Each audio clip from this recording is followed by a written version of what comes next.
My mother's self-care was ensuring that I had an Easter outfit. Right. She did not. But that was self-care for her. My hair was done. My eyebrows were arched. My mother encouraged my first color, right? Like, she was like, get the burgundy, mamita, get the burgundy. Burgundy, mommy, like, ¿por qué? No, it's gonna look nice. So, like, that was self-care for her. And I think we do need to, I think that's powerful, and this is the way that we heal generationally as well, because we can't just be talking about healing here.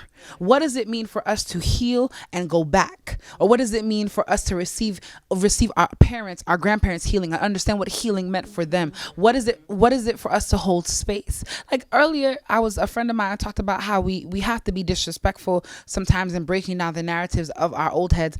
And I agreed, but didn't agree all at the same time, because no, there's something, listen, I'm an activist because my auntie was an activist. I didn't know at the time that that's what she was doing. I didn't know at the time that my godmother having me do recitations every single holiday in church was about her teaching me how to present myself in public. I didn't know my godmother did Black History Month. My godmother's an Afro-Costa Rican woman, did Black History Month, and it was the first time I didn't know in other places you didn't celebrate it all month in church. Every single Sunday, for the month of February, every single Sunday after church, the service started at 3, right? And then there was a Black History program. And I didn't know that every church didn't do that. I was like, oh, it's just my church. And we would be there from like 3 to 6.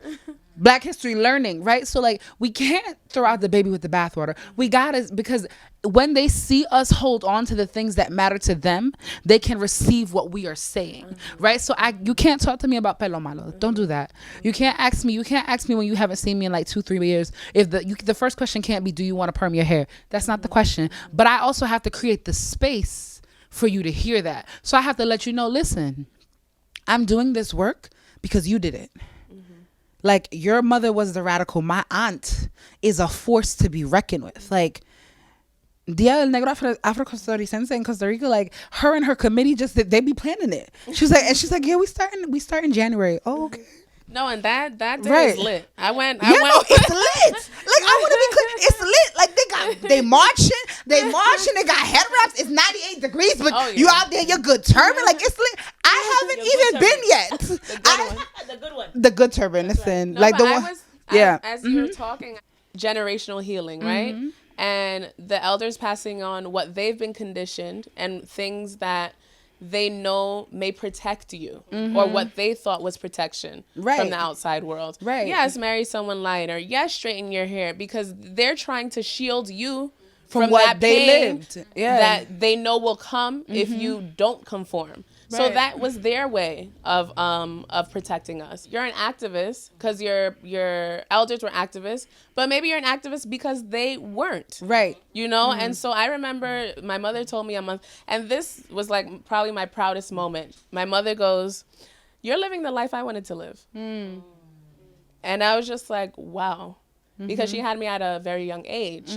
And she's like, you have your own business, you're traveling, you know, you don't really care. Well, up until my husband, I didn't really care for a guy. You know, it was like, It could happen. it was like sisters before bros. Like, it was like, I was just like, who are you? Anyway, but I learned that from my mother.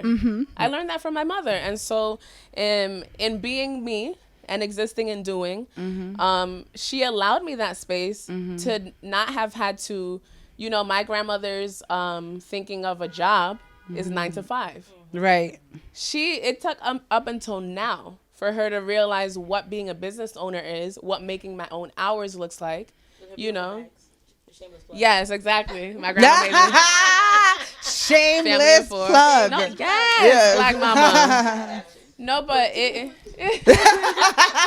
but it took, you know, again, going back to the old, I was like, Abuelita, I just sent you $100 last week. So you can't talk to me about 9 to 5 because this business that I'm doing is sending you the $100. There you go. You know, and so, you know, it takes another level of understanding, you know, because they don't know what they don't know. We don't know what we don't know. If they know that this has been working, that this has been protecting them from oppression, of course they're going to pass it on to you. And there are things that they know that we still need. It takes action to disprove generational thinking, right?